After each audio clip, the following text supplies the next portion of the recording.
A black man was lynched in Philadelphia this week, and nobody cares. A car thief who stole a vehicle with children inside was chased down and beaten to death by the kid's father and other bystanders Thursday night, Philadelphia police said. The violent ordeal began around 9 p.m. when a 25-year-old woman parked her Hyundai sedan outside a pizza shop. The woman left her 3 young kids inside the car, which was her first mistake, as she went inside to visit her boyfriend, who was an employee at the restaurant and the father of 2 of the kids, police said. Mother of the Year. Suddenly, a 54-year-old man, later identified by police as Eric Hood, jumped into her car and sped off with the children, who are aged between the ages of 7 months and 5 years old, strapped inside, according to the investigators. The woman's boyfriend ran after Hood, who drove about half a block before getting stuck in traffic like a fucking idiot. The kid's father then pulled him out of the car and beat Hood, as other bystanders in the area joined in the attack, according to the investigators. Now, I'm not going to bat for the carjacker here. If the father had dragged the guy out and beat him to death, it'd be a totally different matter here. But a crowd joining in, the interesting part here is there's a video. And this whole event is the classic definition of lynching. When we hear about black people being lynched, this is the situation we hear about. The woman and her boyfriend were taken in for questioning, and neither has been charged. Police are reviewing an Instagram video of the beating and looking for other witnesses. And they might decide that there's no case here, which would be an interesting precedent, postedent, something like that. That man, he lost his life for doing something that he ain't got no business doing. In this video initially posted to Instagram, you can see several people surrounding the suspect lying in the street. It was a matter of minutes after police say he stole a Hyundai, parked at New Star Pizza. It was running and 3 children were in the back seat. The mother had just gone inside to see her kid's father. Once he drove off, he got stuck in traffic. You got a lot of creeps out here, and they will jump in your car and zoom off. The children's father called up to Mr. Hood and a physical altercation took place. And then police say a crowd jumped into the fight. The crowd kicked and punched Mr. Hood until the arrival of responding police. We've muted the audio due to profanity and sounds of the man being beaten. Police confirm they are reviewing the video. The video is very clear. I would certainly encourage those individuals that participated in this assault to step forward. I think it's a much better idea that they make contact with us rather than us making contact with them. It's a crime. It was a crime happened, so you have to pay for the crime that you did. Police did interview both the mother and father of the children inside that vehicle last night, but so far no one has been arrested. People nearby say this all could have been avoided. Lock your car, take your keys with you, take your children with you. Right? Do not leave them inside a vehicle unattended. Now, for comparison, let's look at a similar case from the SPLC's Civil Rights Memorial, one of their civil rights martyrs. Mac Charles Parker, 23, was accused of raping a white woman. 3 days before his case was set for trial, a masked mob took him from his jail cell, beat him, shot him, and threw him in the Pearl River. Following an investigation by the FBI, the men who killed him were released. Despite confessions, no one was ever indicted for the killing. Historian Howard Smead called the killing the last classic lynching in America. According to reports published in the New Orleans Times and Jackson Clarion Ledger, Parker and 4 friends Norman, David, Kurt, and Tommy were returning to Lumberton from Poplarville. The 5 men had been to Slim's, an illegal bar which was operated under the protection of the Poplarville City Police. It was located in the black section of Poplarville and was known for selling White Lightning moonshine. As the 5 neared Lumberton, Parker and 4 of his friends spotted a Dodge sedan broken down on the side of the road. Assuming the car was abandoned, they stopped. Parker got out and shone a flashlight into the car. Upon recognizing a white woman in the car, Parker returned to his brother's Chevy sedan and left. As they left the scene, Parker allegedly turned to his friends and said, "Why don't we stop and get some of that white stuff?" Telling them he was crazy, the 4 men told Parker to take them home. According to local law enforcement officials, Before the woman's husband could return to the disabled car, Parker allegedly returned, kidnapped June Walters and her 4-year-old daughter, Debbie, at gunpoint and took them to the Blackford Creek Road where he raped Walters. After an intensive manhunt, Lumberton police were informed by David Alfred's father, that's one of the friends' fathers, a local Baptist minister, that Parker was the perpetrator. Parker was arrested at approximately 10 a.m. at his Lumberton home. So the assault happened the previous night. He was arrested by the next morning on testimony of one of the friends to his minister father. Pretty solid evidence. This is repeated in some multiple sources here. And I think over here I've got some comments. This is an old graphic I put together. I just find it interesting that we always hear so much about lynching from an era where there were few courts, few prisons, and most crimes, serious crimes, were dealt with by hanging. And yet, when similar events occur in the modern era, we pass them off. Another video comes to mind when I think about lynching in the last few years. When you vote Trump, damn it! You voted Trump! You voted Trump! Oh, yeah, he voted Trump! And then you can start to make comparisons, such as the 3 worst cities in the US for murder, Chicago, Detroit, and Baltimore. Altogether, in those 3 cities, about as many blacks are killed every year as were lynched in all US history. Don't vote Trump! Don't vote Trump! Don't vote Trump! Yeah, this shit did it. Spill his foot. Hey, y'all be gone though. Wait, take the lighter, shit. In fact, when you start to dismantle the murder statistics, on a per capita basis, a black man today has a higher chance of being murdered by another black man than he would have to have been lynched by a white man during the worst era of lynching. There's a reason you only hear about Emmett Till, but most of those lynched were actually more like Eric Hood. Now, the killing occurring right after the crime and a day or 2 or a couple days later, those are different things. It's a bit of a differentiating factor. But the comment sections, as usual, were the most interesting part of the story. We need more of this. 24 prior arrests. Clearly prison wasn't doing anything to curb his behavior. Time for a more permanent solution. And the best part is free. No need to pay for another prison uniform, more guards, lawyers, etc. We could probably bill his family for the bullet. Actually, we didn't even have to pay for one of them, right? Unfortunate. The parents will be charged. Mother for endangering the safety of her children. Father for beating up Mr. Hood. Hot take from David Wolf. So the mama left the car running when she went inside to get drug money from daddy. Then someone stole her car. Then daddy recruited some people stuck in traffic to help him beat the car thief to death. With all this busy work, I bet you can't even get a good cheesesteak in Philly anymore. And down here we get into some more interesting takes that I didn't really expect. All that was missing was putting a thief sign around the alleged perp's neck and a public display for 24 hours. I think you will find that the police will find that the threat to the children had ceased once he was removed from the vehicle, so anything that happened to him after could be considered as outside the law and charges could be preferred. And that last passage raises a concern that I have with this story. Did he get stuck in traffic at the light, or did he notice that there were 3 kids in the car that he tried to steal and tried to get out of the car or give up the kids? Trust me, I have no love for car thieves, but I'm all for taking mitigating circumstances into account. And someone's intent is entirely relevant to the punishment they should receive.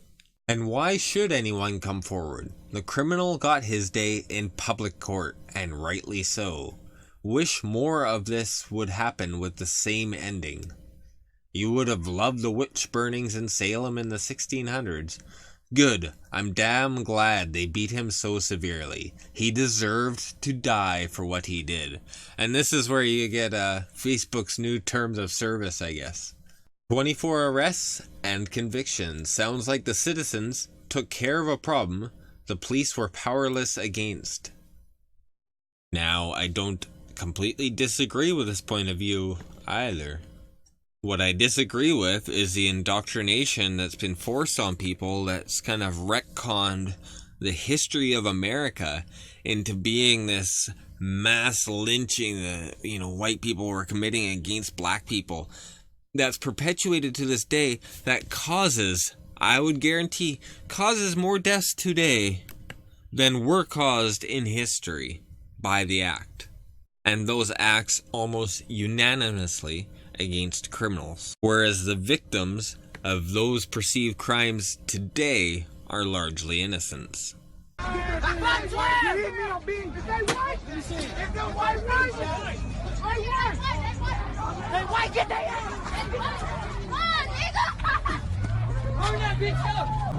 beating up every white person.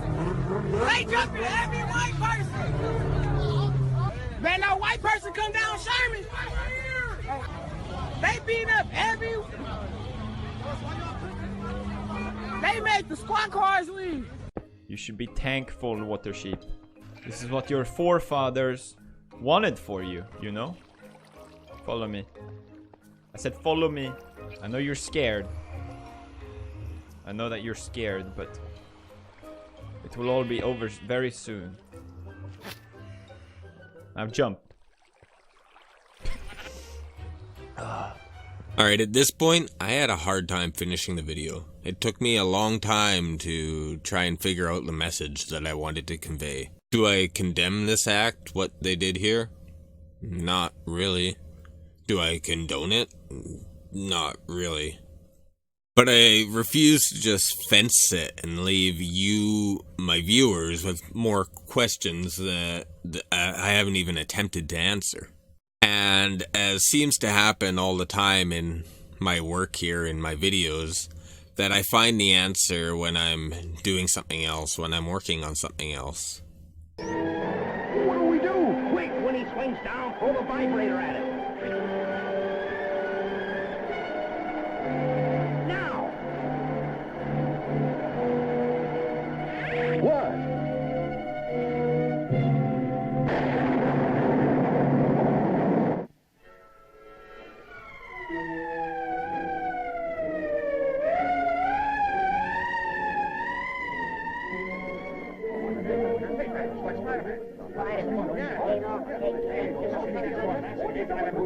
What happened? What's going on? It's Spider-Man. He fell from the sky. Quick, take off his mask while we have the chance. We can finally see Who he is. Maybe there's a reward. Unmask him. Break it up, all of you. The man's hurt. Get back. Would you believe it? What do you think, Captain Stacy? Maybe we should take his mask off while he's just lying there. We might not get another chance. I wouldn't do it, Tom. Not without expert legal advice. Right now, we'd better just keep this car back.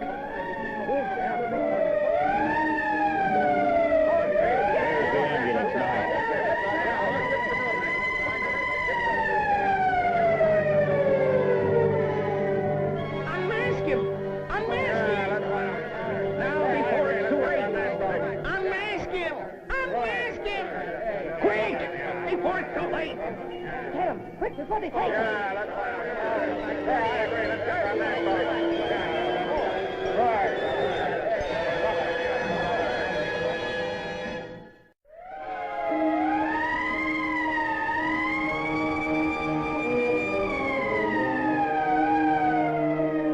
Hold it right there. No one's coming closer. This man has rights. Stay right there. What rights? He's a public enemy. You're supposed to protect us, not him. No.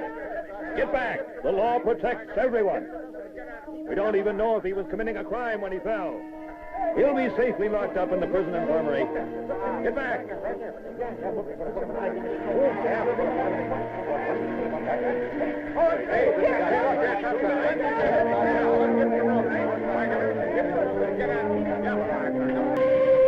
was close, sir. You saved him from the mob. I had to.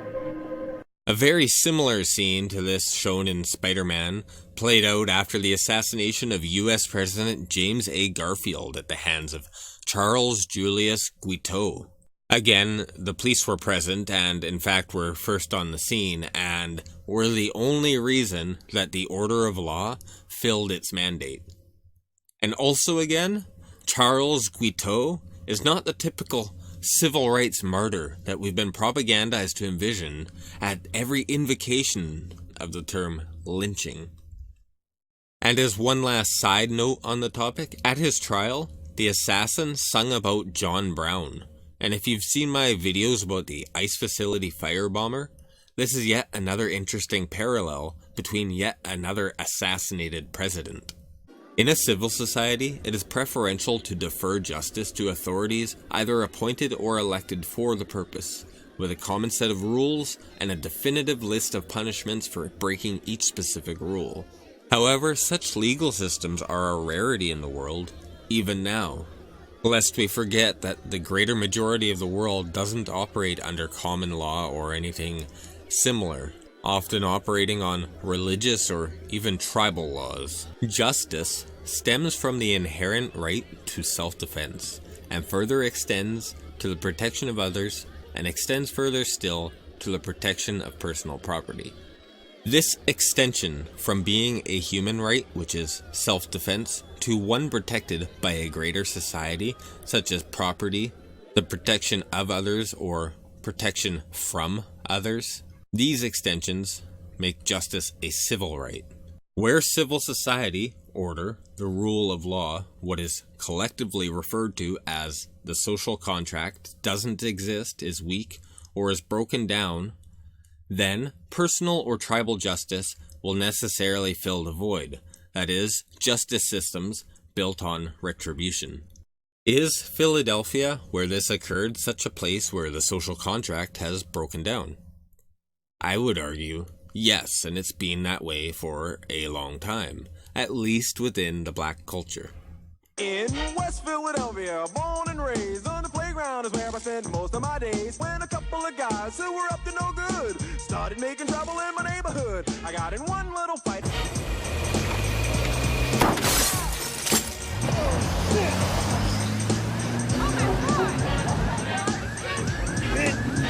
No, drive, motherfucker, get out of here!